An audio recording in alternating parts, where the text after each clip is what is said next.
శివుడికి అందరికంటే ఎక్కువగా ఎవరంటే ఇష్టమో మీకు తెలుసా?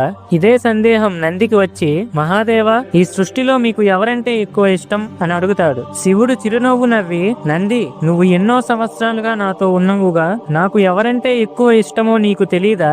ఈ ప్రశ్నకి సమాధానం నువ్వే చెప్పాలి అని శివయ్య అంటాడు. నంది బాగా ఆలోచించి, ఇంకెవరు, పార్వతీదేవే కదా మహాదేవా అని చెప్తాడు. అది విన్న శివుడు, నువ్వు తప్పు చెప్పావు నంది అని చిన్నగా నవ్వుతాడు. అయితే మీ పెద్ద కొడుకు కార్తీకేయ స్వామే కదా పరమేశ్వర అంటాడు నంది. శివుడు, లేదు లేదు నంది, ఇంతేనా నువ్వు నా గురించి తెలుసుకుంది అంటాడు.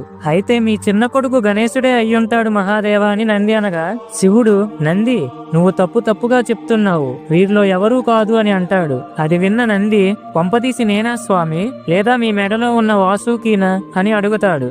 లేదు లేదు, మీరు కూడా కాదు అని శివుడు అనగా, నంది, స్వామి, నా వల్ల కాదు, దయచేసి మీరే చెప్పండి అని వేడుకుంటాడు. అప్పుడు శివుడు, బాధలో ఉన్నా సంతోషంలో ఉన్నా నన్ను తలుచుకుంటూ ప్రతిరోజు నాకు పూజలు చేసి నా మీద పూర్తి నమ్మకం పెట్టుకునే నా భక్తులంటే నాకు ఎంతో ఇష్టం నంది అని చెబుతాడు.